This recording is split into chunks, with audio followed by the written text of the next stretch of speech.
Okay, so we're having our Tuesday meeting, and we have a topic from Govindanandini Didi.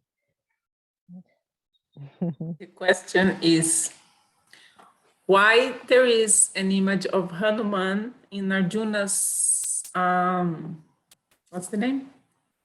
His chariot. His chariot, yeah, in his. Why is there an image of Hanuman? That is his I mean, I'm sure there's some like esoteric significance. The only thing I think I've heard is that isn't that his chariot symbol? Because like every warrior has a particular symbol that they carry on their flag, on their chariot, right? Yeah. Like who is it? Is it Krishna? It's the palm tree. I think the palm. Balaram. Balaram has the. Balaram. That's right. Yeah, it's Balaram, right? Because we hear that pastime when Nityananda and Mahaprabhu, they meet for the first time, and Mahaprabhu tells the devotees, "Oh, I had a dream. This great personality. He came with he was on a chariot with the flag of the palm tree marking, and because it was Nityananda Prabhu, right? So I mean, and it's also mentioned, I think, in Bhagavad Gita, right? Every warrior has some particular marking that they carry, like representing, identifying who they are as a unique warrior. So we know that. Why Hanuman? I mean, I can say a few ideas that come to mind.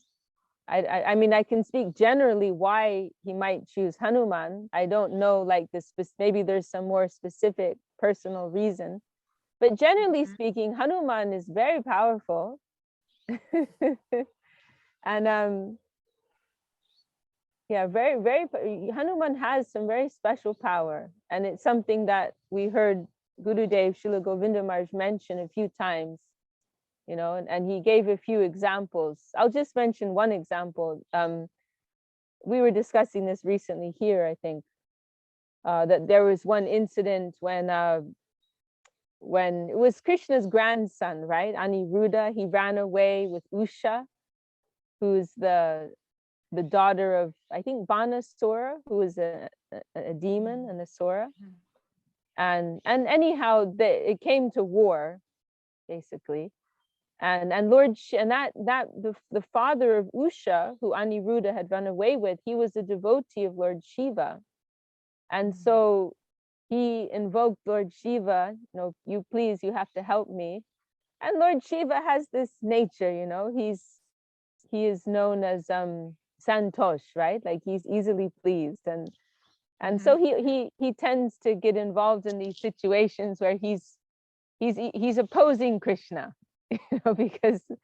because he's trying to help his devotee, and then he ends up opposing Krishna. And this is all part of the game, right? Sometimes directly, sometimes indirectly serving the Lord, as Gurudev has said. And so anyhow, what it came to was Krishna's Sudarshan chakra and Lord Shiva's Trishul, his tridents.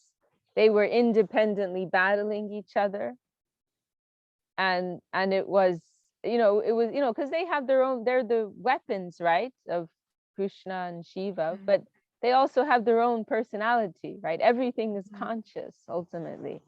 And so these so the chakra, the Sudarshan chakra and the Trishul trident, they were battling one another. And it came to the point where universal devastation was going to take place if they couldn't be separated. But they wouldn't listen to anyone. Lord Shiva's calling back Trishul, and Krishna's calling back Sudarshan chakra, but they're not listening. They're very caught up in this battle. And so then what Krishna does is he calls for Hanuman. And Gurudev said this is the power of Dasya Ras, which is an interesting point, you know, that because Hanuman is so fixed in the mood of servitude, of dasyaras, it gives him this type of power.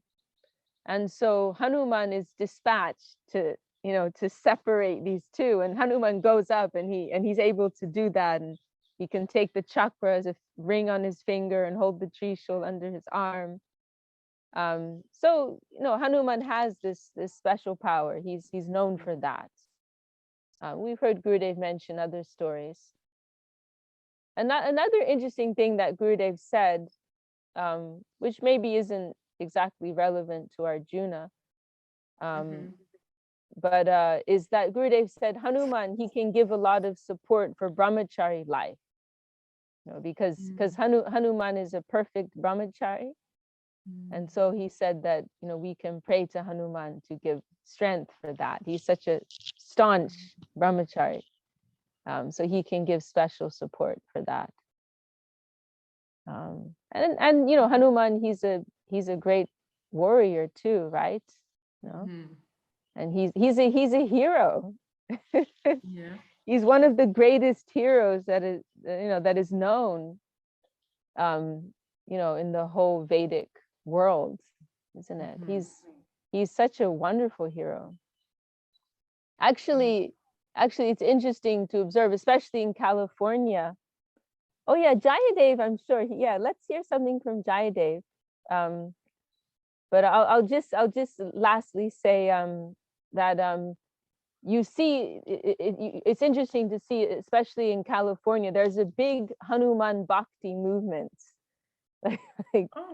Like people love Hanuman, American people, like California people. There's a whole, especially like in the kirtan scene, you know, the kirtan Bhakti scene, like in California, they love Hanuman. You know?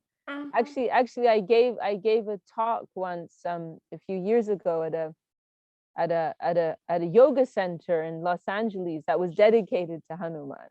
You know? So, you know, and so the point being that Hanuman is such an impressive personality. You know, he's so righteous and he's so strong, and you know, he's the savior of Sita Devi. He's the perfect servant of Ramachandra. You know, he's just so righteous. So so I can see many reasons why Arjuna may like to have Hanuman on his flag. But let's hear something from Jayadev.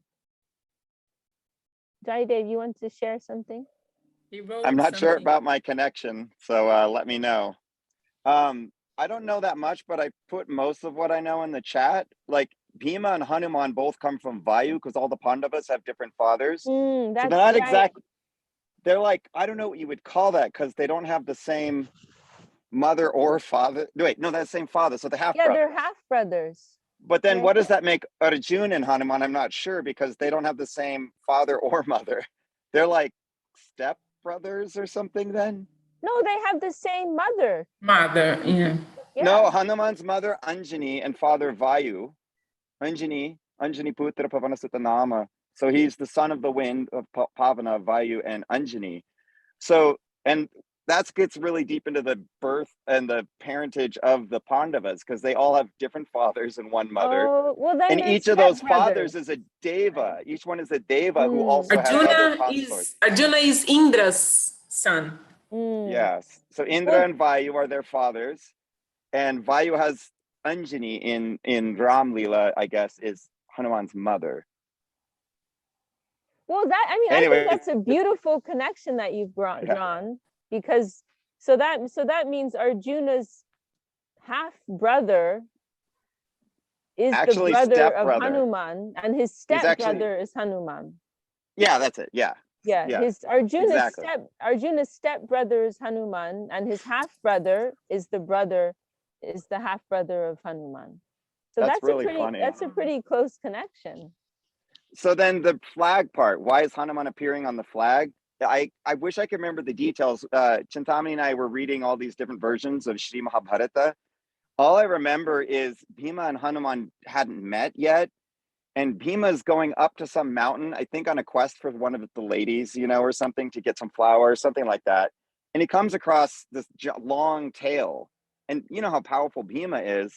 So Bhima tries to lift the tail, and it's an old monkey, some old funky monkey with his tail. And he's like, move your tail out of my way, monkey. And he's like, no. And then he tries to lift this tail and he can't. And this is Bhima, who could like rip up trees and bash people with them and stuff. So I don't remember the details, but obviously the monkey was Hanuman, and they had some sort of exchange of love because they're brothers, and brothers that maybe hadn't seen each other until that Leela, I'm not sure. And so Hanuman agreed to, or booned or whatever, to appear in the Kurukshetra war. So that actually is Hanuman it's not just a symbol, it's actually Lord Hanuman. And even there's a scene or a verse in the Mahabharata where Hanuman roars. You hear him roar out of the flag as they're going into the war. Wow. And Hanuman is Shiva. We all know that, right? Like he's actually Shiva. I don't know if everyone knows that. I've heard Srila Sridhar Maharaj mention that, but to me it wasn't clear whether he was saying this is correct or this is what some people say. Oh, okay. Well, so, and then the whole California movement is based on a particular guru who was a Hanuman Bhakta, and he really loved Tulsidas, the Ramacharita Manasa, and the Hanuman Chalisa. And Hanuman Chalisa, if you ever want to know the qualities of Hanuman, the whole song is to remind Hanuman of all of his qualities and his powers. And like you said, Mahavira, the great hero, like literally that's his name, you know, you're like, so yeah, I wish I could remember more, but there's some connection, some conversation Hanuman and Bhima have that then has him in the war indirectly. So, and welcome to Haridas and to Tungarasa, Devi Dasi, for joining us. Dandavat. Dandavat, DJ, Dandavat. Oh. So Jayadev, you're saying this is really interesting. So there was some exchange in that first meeting between Bhima and Hanuman, where there was an agreement that Hanuman would appear on the flag of Arjuna, like giving support in the battle. I don't know if I think he just said he would be in the war. And then I don't know, you know, Mahabharata has backstories upon backstories upon backstories. It's like this crazy thing. Everything has a backstory. So I don't know what the story in between him agreeing to show up there and him being on the flag. I don't know how that part happens. I think the only part I read in two different versions was that he agreed to appear in the war. So I don't know how that, I don't know how that manifests as him being on the flag. I'm sure like Suvasini would know, or someone we should ask. Yeah. Oh, well, that was really helpful. That was wonderful, Jayadev. Thanks. Glad I could help. I'll be listening, and so glad to be here. I have to drive to work, so I'm going to be video off, but I'm so happy to be here. Thank you so much. Happy to have you with us. Okay. Well, I hope that was helpful, Govind Nandini, for your friends there. Then I did have another question come in, and the question was, if Guru gives Harinam initiation to the disciple, will he suffer if his disciple does sinful activities? You know, and this is a question that comes up sometimes. Right, that you know, because we hear this sometimes, right? There are some statements like that if the guru has to take on some responsibility, you know, for the sinful activity of his disciple. So, and you know, it's a you know, we've heard Srila Sridhar Maharaj discuss this point, and you know, it's a little, you know, it's a bit of a tricky point, you know, but what I understood is that on the absolute, what I remember Srila Sridhar Maharaj's explanation is that, like, from the highest consideration, you know, on from an absolute perspective, you know, the guru cannot be touched by that, you know, that you know, their spiritual integrity, their higher spiritual existence, which is living in connection with divinity, you know, that cannot be touched by that. However, on the relative plane, you know, on some level, there may be some disturbance. And the way that Srila Sridhar Maharaj explained that is he said, he used this very helpful analogy, as I recall, of sympathy pains. You know, that when a doctor is treating their patients, you know, they also sometimes have to observe, you know, the pain and the suffering that their patient is going through, and they're also experiencing some pain from that, right? You know, also we hear sometimes how when a woman's going through pregnancy, right, that her spouse has some type of sympathetic pain also. You know, we hear things like this. So that was how Srila Sridhar Maharaj explains that. It's not that, you know, directly they're suffering, but on some level, you know, there's some level of pain coming because of their sympathetic connection with that disciple. And another point here is that, you know, from what I've also understood, it does also depend on the adhikar of the it also depends on the adhikar of the individual guru. You know, that if a guru is acting on a lower, you know, like if a guru is, you know, we hear there are different classes of guru, right? And the highest class of guru is a fully liberated, eternally liberated Nitya Siddha Vaishnava who's descended from the higher plane. Like they are always in a perfect condition, and they, you know, they can never be harmed. And in the highest sense, and from an absolute consideration, they cannot be harmed. However, you know, I've understood that a guru, a lower class guru, who is still, you know, involved with this material world to a greater degree, you know, who still is struggling with some anarthas, you know, they may suffer more from the, you know, from the karma of their disciples. They're more susceptible, you know, they're more vulnerable. And in fact, you know, there's one quite a heavy statement of Srila Sridhar Maharaj, where this was one guru in another mission. This is in the 80s, who they fell down, you know, as we say in our vernacular, in quite a dramatic and ugly way. They deviated first, you know, and began taking drugs, intoxication, and then they left in a very ugly, I don't want to repeat, very ugly way. And so, you know, of course, all the disciples, they were devastated. He had many, I think he had hundreds of disciples, and they were devastated. And many of them, they came to Srila Sridhar Maharaj, you know, for advice. And there was one letter that he wrote, Srila Sridhar Maharaj wrote in response to some of their, you know, questions to Srila Sridhar Maharaj. And one thing Srila Sridhar Maharaj said, very strong, he said that, you know, the disciples should, like, he was saying to them, like, don't just blame your guru, because many, you know, understandably, they will have that mentality. They will criticize that fallen guru, right? Oh, they did this wrong and they did that wrong. But Srila Sridhar Maharaj told them, you should not be in that mentality of blaming them. You should feel responsibility.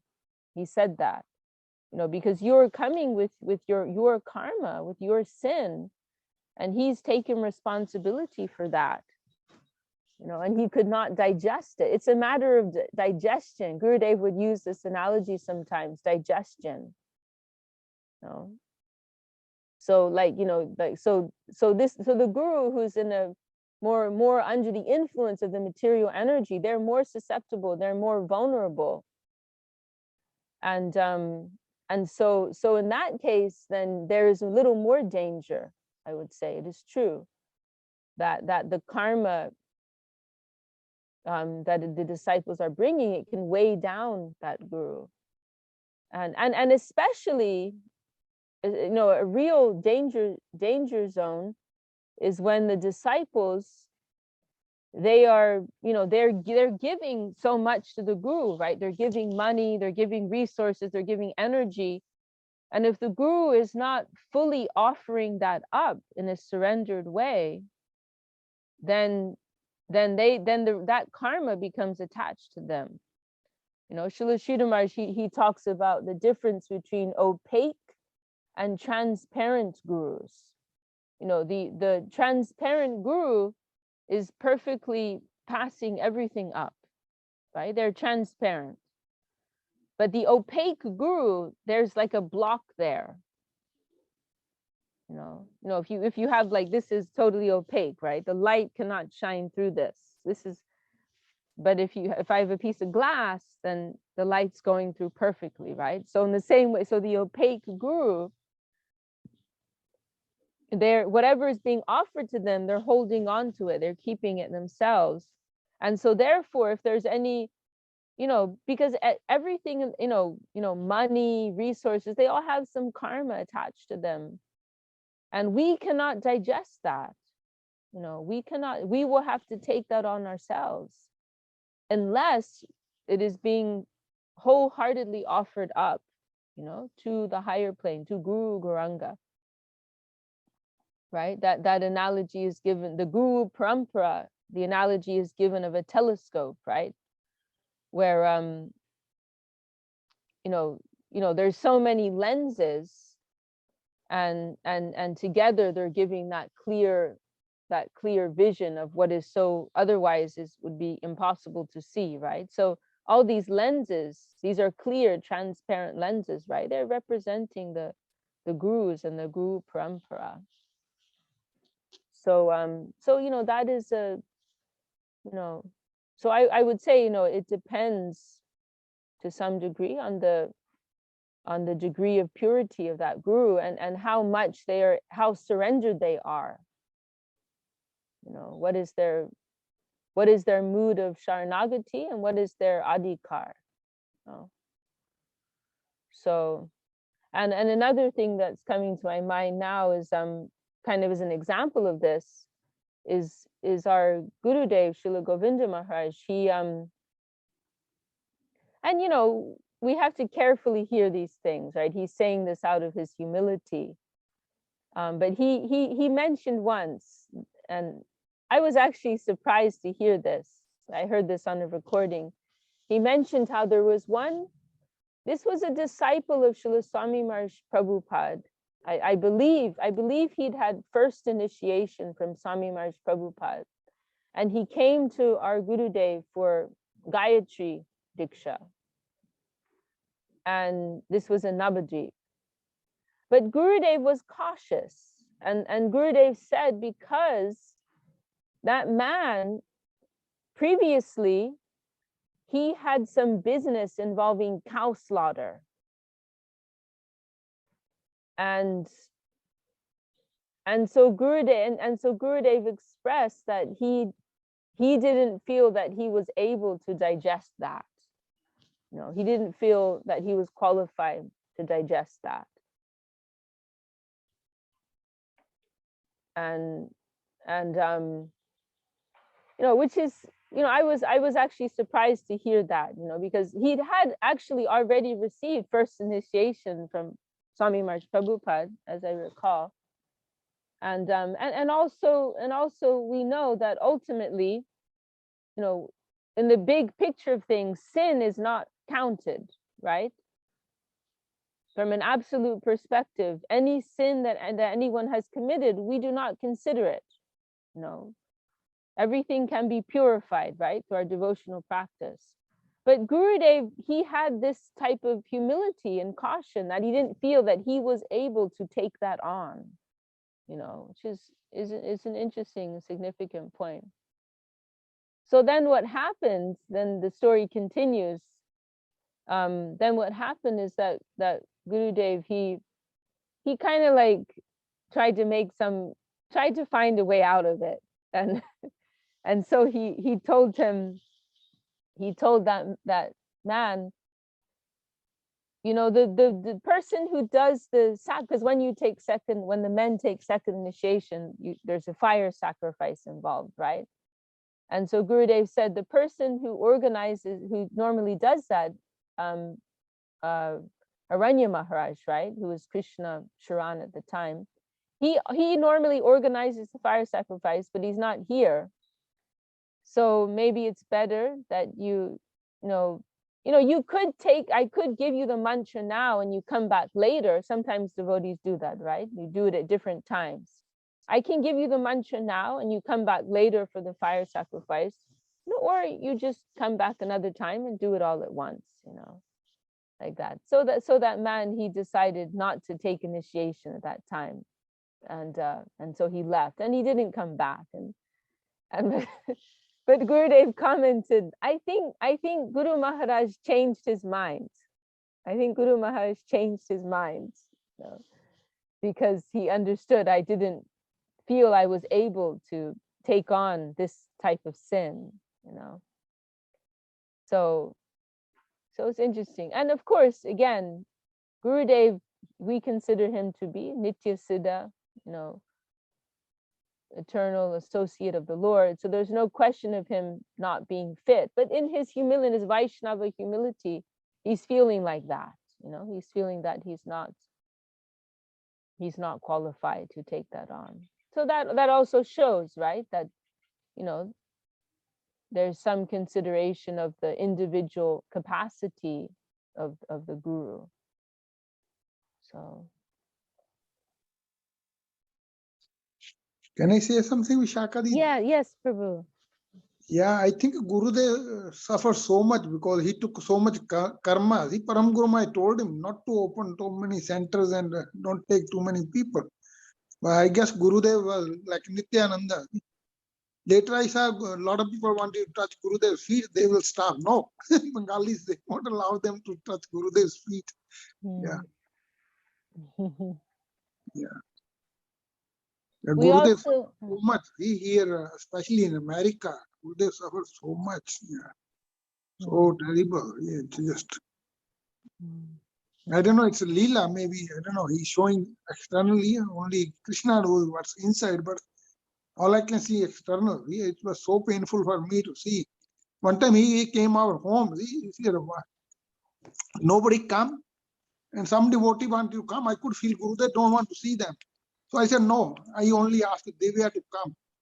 And then Gurudev said, nobody come. I told them not to come. I could feel. So Gurudev was so happy. He said, why I have to smile all the time? He's supposed to entertain him, not he's supposed to entertain us. When Gurudev had nice prashadam, he was happy. They had made a nice garland. So we both were there. Nandarani was at work. So we both served Gurudev and his immediate entourage. And Gurudev was very happy, relaxed.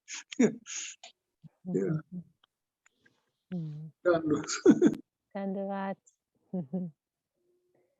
Yeah, it's actually, another thing we can say is that these statements, they're also given to try, I believe it is stated in the scriptures, that this point about the guru taking on the karma.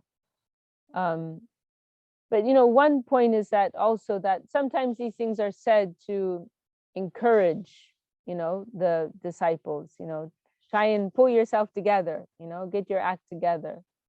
And in fact, Gurudev, there was one time I was there when somebody asked Gurudev, it was Maladhari actually, Didi, she asked Gurudev, like, because Gurudev, this was like in the last year or two of Gurudev's presence, and he was showing a lot of, very poor health. And so she asked him this directly in front of like a group of devotees, are you suffering because of, our bad activities like that? And Gurudev, he said, yes, he said.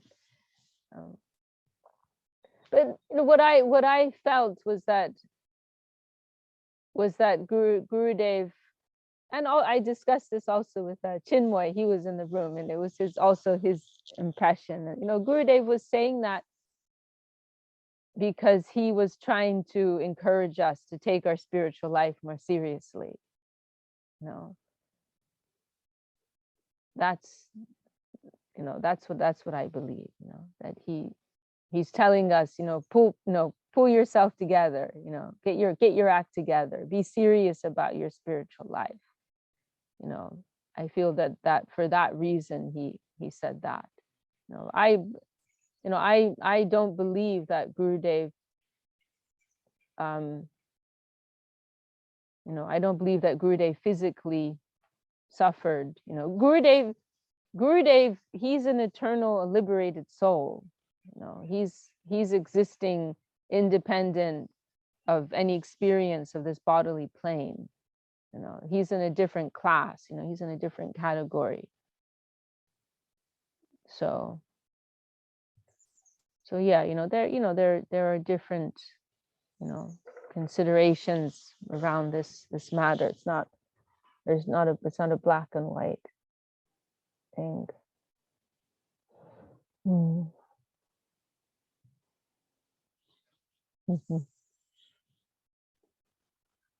Anything you want to share, Govindhanandini?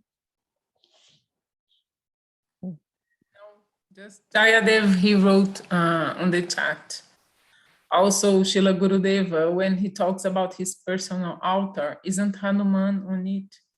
I believe so. Yeah, I believe so. I believe Gurudev mentioned that. And what that was also when he mentioned that. I think that's also when he mentioned the point about Hanuman giving strength for brahmachari sannyas life. Yeah, he mentioned that. Yeah, we made an article. There was one occasion in Italy when Gurudev shared this.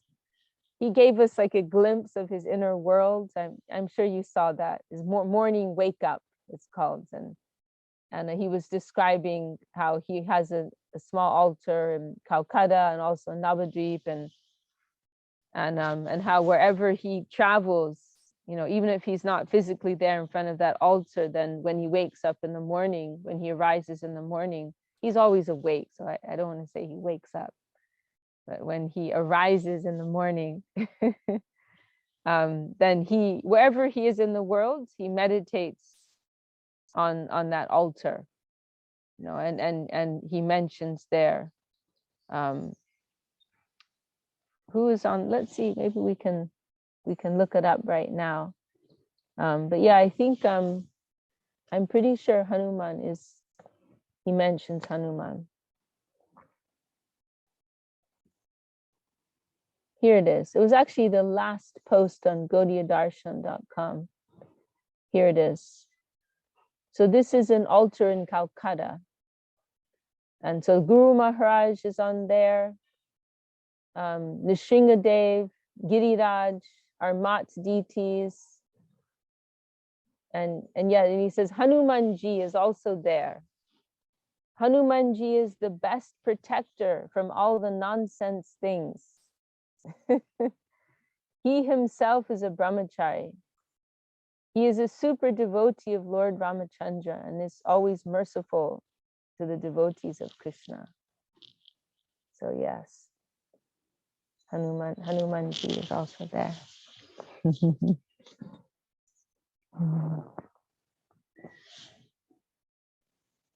Any other comments or topics, questions from anyone? Here at lotus feet of our Gurudev, his altar, his Pushpa Samadhi, and the Sopel Seva Ashram. We had a very beautiful Gaur Purnima festival. Many devotees came, many very nice guests and seer seekers, they came.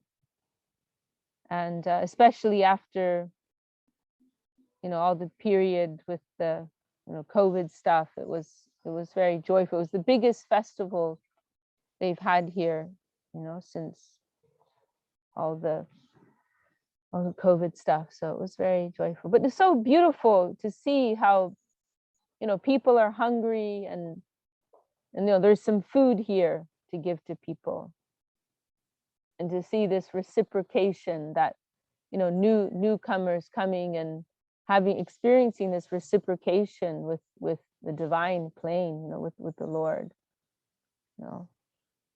On I was telling Govind Nandini, on Gaur Purnima Day, we had some guests. They didn't know it was Gaur Purnima, because it was interesting, because it's really the case that and this is mentioned by our gurus, that everything in connection with the Lord and his devotees is divine.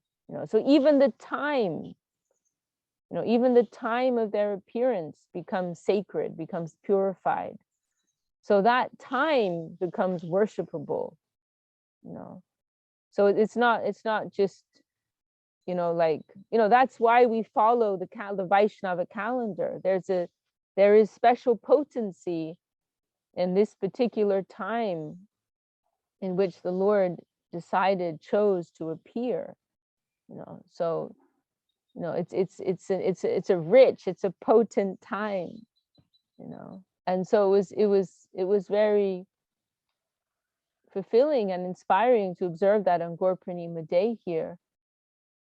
How it was, like we had these, for example, we had some guests who they didn't know it was a festival day, and they called up in the morning and asking, oh, we looked on Google for a temple and we found this place, can we come over and visit? And they didn't know it was Gaur Purnima, and they couldn't come for the program, but they came over in the morning for a few hours, and they heard some discussion, they did some service, they walked on the land, they took prasadam. It was like 3 or 4 hours, and they had a full experience. And it was also very enlivening to see how they had so much appreciation. And this is why it can be very helpful. Welcome, Suyash Prabhu, Dandavats, all the way from Mauritius. It was very enlivening to see how the depth of their appreciation, and it was a reminder of how how helpful it can be for us to have association with new devotees and newcomers, because as time goes by, it's easy to become jaded, to start to take things for granted. But when you see new people coming with this fresh enthusiasm, like we were fasting, right, at Gaur Purnima Day, but they were here for the noon arati and then the prasad, and the devotees, Bilva Manga, he cooked a very nice feast, and so I served them, and I served them some of the Mahaprasad, directly from the Lord's plate, and I explained to them, this is very special, this is not only prasad, the Lord's mercy, but it is Mahaprasad. It's what's been directly offered to the Lord on his plate, and he's directly taken from this. And I explained about the tulasi, and they were so ecstatic, and I heard, because I had told the lady, and then she told her husband, and she repeated to him everything I told her. This is very special. This is like directly from Krishna's plate. And she was repeating everything I said, and she was so excited, and every mouthful they were eating, they were just exploding, with so much happiness. This is so wonderful. This is so special. And that's how we should always feel, like every time we take prasadam. Because you serve them so nicely, see, with so much affection. Actually, Gurudev say, with the love and affection. With the love and affection. See, it's all about serving you, and you serve nicely. I forgot. I forgot. I will listen. Yeah, Gurudev telling you over and over with the love and affection. I will listen to Gurudev lecture. He said, everything we have to do with love and affection. Thank you. It was nice meeting those people. Yeah, they were very nice. Yeah, very nice, very nice. Yeah. But how much, how much potency is in prasad? I remember once Gurudev, he was sitting and morning darshan, and he chanted this verse, right, that we all chant every day. Mahaprasade Govinde Nama Brahmani Vaishnave Salpa Punya Natam Rasam Vishwashanaiva Jayate. That, and then he was saying that then he was like very soberly and seriously expressing, like, do we have faith in Mahaprasad, right? Because the verse is saying that you cannot appreciate these things if you do not have enough sukriti, swalpa, what is it, swalpa punya, something like that, right? That if you don't have enough sukriti, if you don't have enough spiritual fortune, you won't be able to appreciate these things. And so like Mahaprasad, the whole Mahaprasadi Govinde, the Lord, Nama Brahmani, refers to the holy name, Vaishnav, the Vaishnava. These are all the things that we want to have faith in. And so Gurudev was saying, like, very seriously, I will always remember that day, very seriously looking in the room and the devotees, like, do we have faith in these things? And he's saying, we don't have faith in these things, So we want to have faith in these things. So how much potency, and I was thinking about that occasion when Mahaprabhu, he goes running to the home of Sarvabhauma Bhattacharya early in the morning with some, after the Mangalarati, with some prasad, and he brings that to the door of Sarvabhauma, and so Sarvabhauma's heart has been so transformed by Mahaprabhu's association that he immediately takes that prasad, and without washing his mouth, without chanting any prayers, without bathing, nothing, just immediately accepts that, and washing his hands. And Mahaprabhu is overjoyed, and Mahaprabhu says, today I have conquered the 3 worlds. Because Sarvabhauma has so much faith in Mahaprasad, so much faith in Prasad, So then we ask ourselves, we don't have that. Where is our faith? We are just taking like food. What is it? Mahaprasad. I chant this every day now. I guess I haven't chanted a few days. Mahaprasade Govinde Nama Brahmani Vaishnava Swalpa Punya. What is it? I forgot. This is terrible. You're muted. Tam Rajam. Vishwasa Rajan. Vishwasa Naiva Jayate. Right. Vishwas. Vishwas means faith. Jayate, arise. So faith will not arise for these things if you have swalpa punya, if you have a little bit of fortune. If your fortune is little, you won't be able to appreciate. Mahaprasad, and not Nama Brahmani. It's not referring to Brahmins. That Brahmani is referring to Brahman. Nama Brahmani means like the divine name. So Mahaprasad, the holy name, the Lord, the Vaishnavas. How much faith do we have in these things? Or are we bankrupt? Srila Maharaj used that expression once about one devotee who had lost their faith, and Srila Maharaj said, how is it possible? They were showing so much devotional activity, and now suddenly they're bankrupt, he said, they're bankrupt. So we do not want to be bankrupt. We want some capital in our spiritual bank account. So we are trying to take advantage of sadhu sangha, Vaishnava seva, nam, hari nam, in a conscious way, in a conscious way, in an affectionate way. We want to take advantage of what we have, the opportunity we have.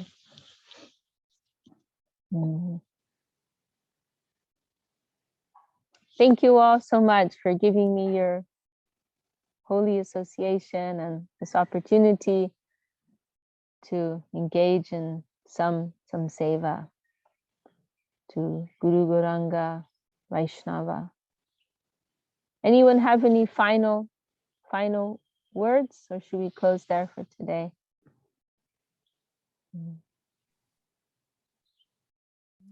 Thank you once more, and always, Vishakha, for being always available to answer our questions and to share your heart with us, so that we shall make something good out of this. And service. We shall return in service. Govindjanandini, you're the person making all these things possible. You're very, very dear. Disturbing a little bit. Making it possible and disturbing a little bit. Suyashravu says he has a question. No, you can go ahead if you like. We can go now or later, whichever you prefer. Actually, it's a little. It's. I don't know. I was wondering if there is a connection between Brahma as like Brahman, Brahma, and Lord Brahma himself. You know, they're actually different words. The spelling is different. Because Lord Brahma, it's a different A. There's a diacritic there. So it's actually a totally, although if you write without the diacritics, it looks exactly the same. It's actually a totally different word. So yeah.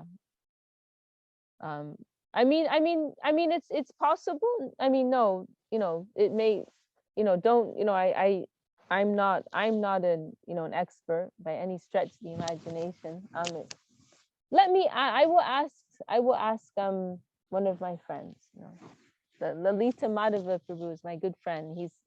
He's very expert. I will ask him if there's some, it may be so. I'm trying to think. There's actually one place in Brahma Samhita where Lord Brahma is referred to in an interesting way, connected with Brahman. I cannot remember, but I will get back to you on that. I will get back to you on that. But another thought that came to my mind is that I do know of other examples of that, like the word brahmachari, right? But that brahmachari, the word achar means like one's conduct, one's behavior, and that Brahma is of the Brahman, and so it means like one whose conduct is pertaining to Brahman, like that. So that I know. Then with Lord Brahma, it's possible there's some connection there, but I will ask. I will call a friend on that one. We'll discuss it further next week. But I'm trying to remember, there is one expression in Brahma Samhita referring to Lord Brahma in this special way. And I remember asking Janardhan Maharaj about it, and he asked Gurudev about it, and Gurudev had said Gurudev's answer was that it did indicate this connection between Lord Brahma and the Brahman. But anyway, we'll discuss that more next time. Don't want to speculate. I'm going to close here. Actually, I forgot. We're going to visit one devotee. So I better stop here for today. But we'll continue the conversation next week. Jai Shri Bhakti Sundar Govinda Dev Goswami Maharaj ki Jai, all the assembled devotees ki Jai, Harinam Sankirtan ki Jai, Jai Gaur Premanande.